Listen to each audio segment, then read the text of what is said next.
The WWE Hall of Fame class of 2023 will include Andy Kaufman after all these years. Naturally, a lot of people wanted to hear what you thought about this.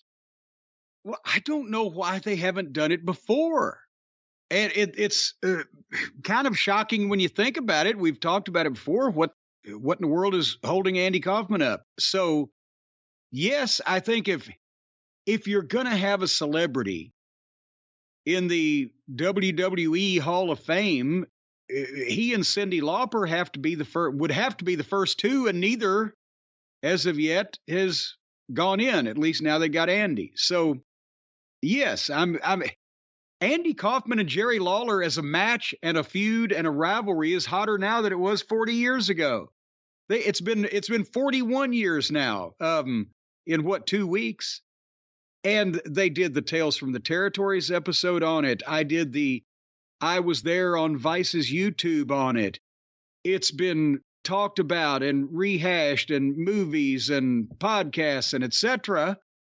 And people are fascinated with it. And it's all because Andy, first and foremost, he wasn't a fan like you would get today who wanted to jump in and participate and do the cool moves. He was a fan who wanted to be involved in the way that he could and did more to put the business over than anybody that's ever come from entertainment. That's what I was going to ask you. Has there ever been a celebrity that got involved with wrestling that understood what to do and what not to do with wrestling the way he did? No.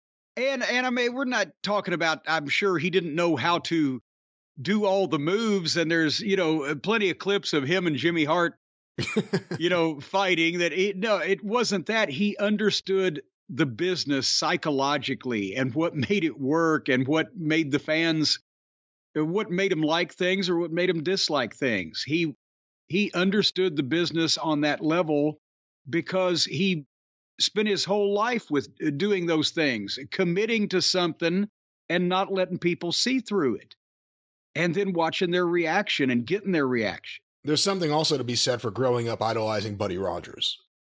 Well, yeah. And I mean, he was kind of with it enough, even as a kid, to know that this guy is the best at what he does. It was like the people, 25 years later wanted to be cool like Ric Flair, or 20 years later, they wanted to be cool like Steve Austin. But Rogers kind of invented a lot of that, the heel stuff for the television era. And that's what, Andy picked up on that made him so good at not only being a wrestling heel, but just all the other characters and the things that he did, to the point of he wanted to make you wonder. He wanted to make you believe whether he was really crazy or whether he was really from, Bulgaria or wherever the fuck, Latka, or whether he was really Tony Clifton or whatever he did. There had to be some kind of doubt, some kind of way that he could work people. And he got all of that from wrestling. What were your first impressions when he showed up on Memphis TV or in the territory? Based on what you knew, did you expect it to be, you didn't expect it to go a year and a half or whatever it ended up going. No, they didn't expect it. And people, that's the other thing. It went so long that by the end, not to put it down, it wasn't drawing. It wasn't a big drawing feud. So, people look at it today and it's a legendary feud and it's great stuff. And if you watch it, it's great TV. But it wasn't one of the more successful all-time Memphis wrestling programs, was it? No.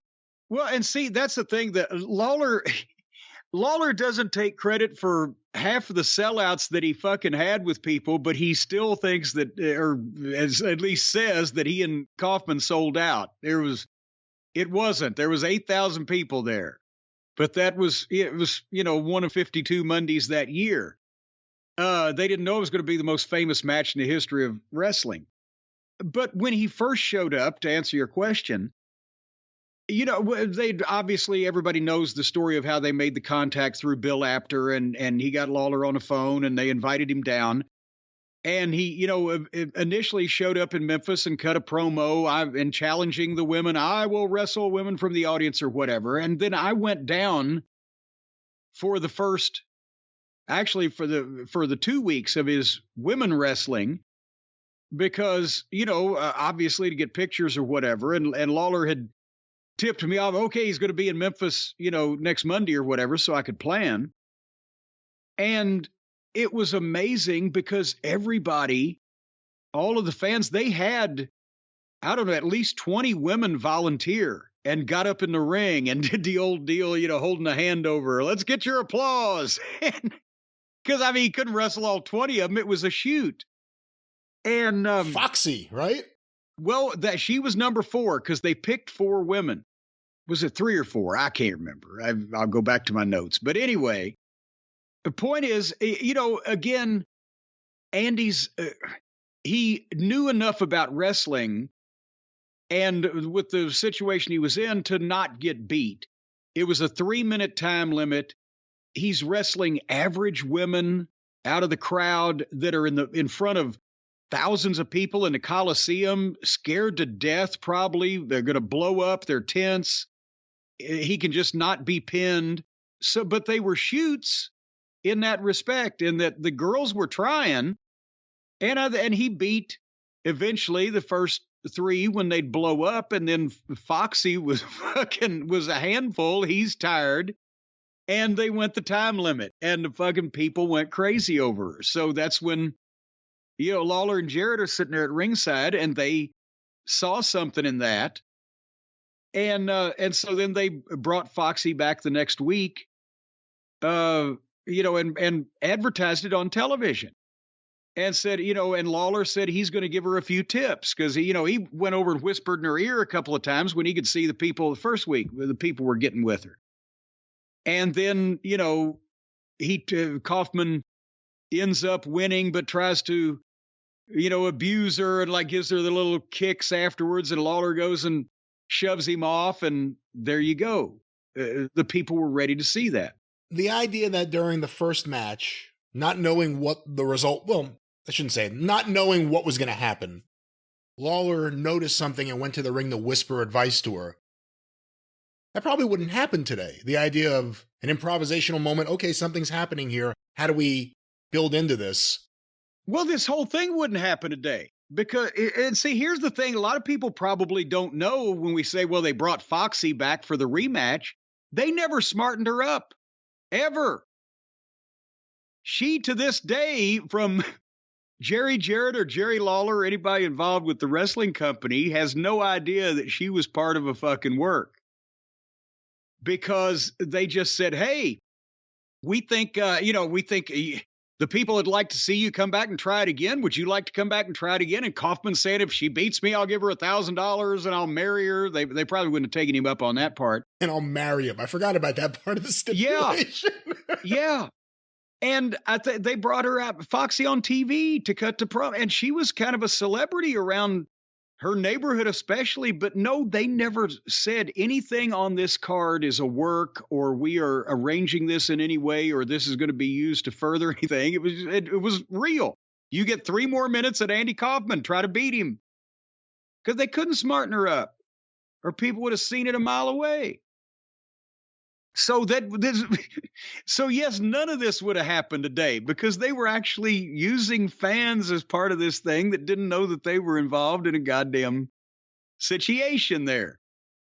And that was, and then it's again, a lot of people don't know this was in November of 81.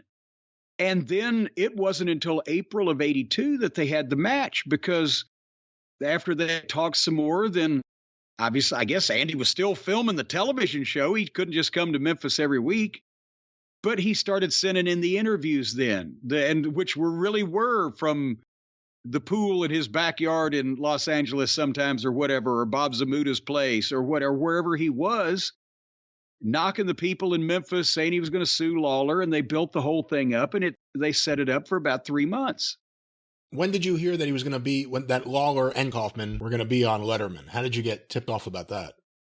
Well, actually, Lawler told me because Lawler gave me a heads up so I could get to Memphis for the Kaufman match also. He said, we're fucking, we're having the match in 2 weeks or whatever it was. But then, he said, I'm going to be on David Letterman. And the thing is, that night they ran Rupp Arena in Lexington, which was usually that month's biggest house, and they left Lawler off the card so that he could go to New York. And what we did was we did the show real quick, shot over to fucking Jerry's and had something to eat real quick with Christine Jarrett and Donna, and then came straight home and got right home in time for Letterman to come on, and I videotaped the thing. But obviously, I didn't know he was going to slap the shit out of him, nor did they until they pretty much got there and did it. So that was famous. I've seen Lawler wear street clothes a lot. Is that his New York outfit? What was that outfit he had on Letterman? Just a jacket with no shirt?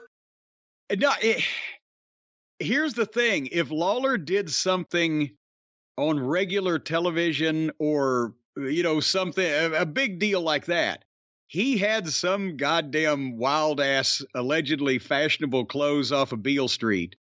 If he was just coming to the back door of the building and gonna, go to the matches, he was wearing a fucking tracksuit or something, or shorts and a fucking tank top in the summertime. But he dressed up for that one.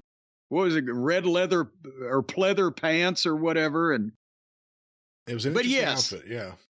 And he went at the same time. That's where he had pictures taken with Rodney Dangerfield over at Dangerfield's club. And sold those all over the place I wished I'd have been the one to take that picture. I heard when he did that, Rodney said, "Hey, do you know this wrestler here has been stealing my material for years? Who is he?" Yeah, I tell you, who is he? He's somebody named the King.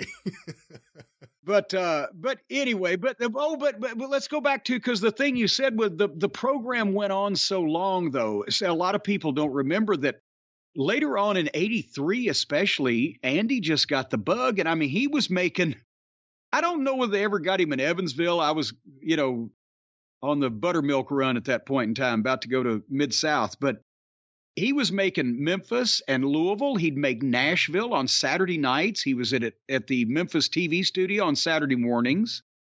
And at one point they did an angle where he teamed up with Jimmy Hart, and then they got mad at each other and split up and did a thing where they had a match around the territory. And then they both switched back heel again. But it was the law of diminishing returns. The more, I mean, Andy would say, "Oh, I've got a partner that's going to kill Lawler," and they'd have a handicap match, and his partner would be the Colossus of Death, who was Duke Myers in a horror movie outfit. And I like Apocalypse better.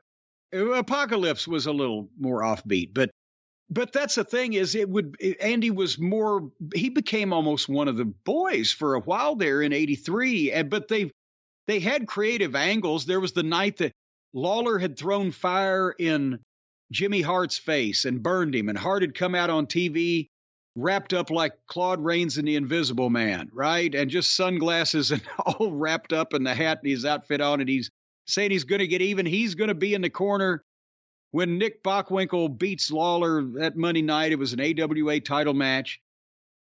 And so goddamn, when they end up doing the fucking match, there's Jimmy sitting in the corner all wrapped up all night, and Lawler, they bump the referee, and Lawler's got Bockwinkel pinned, and out from the fucking back comes Jimmy Hart and screws Lawler, and people are, what the fuck? And then the fucking mummy unwraps, and it's Andy Kaufman. And again, most people wouldn't imagine that, well, that fake Jimmy Hart in the corner is a star of one of the top 10 television programs on network TV, who just dropped in to dress up as Jimmy Hart to fuck Jerry Lawler out of the AWA title. But it didn't, after that was early on. After that, it was so regular and repetitious, and Andy was around a lot that the novelty was off of it. That's amazing there, that the wrestling fans would say, yeah, Andy Kaufman's wrestled a lot here lately. I don't really need to go see him. But that's kind of what it happened. But how are you gonna say no to him? He wants to wrestle. And he's not cashing the checks. He's not cashing the checks. And it's not like he wants to wrestle and beat anybody. He wants to wrestle and get heat, and so that Lawler can beat him. So, yeah. As deserving as any celebrity of being in a Wrestling Hall of Fame, I think. Yes, most definitely. And should have been the inaugural member.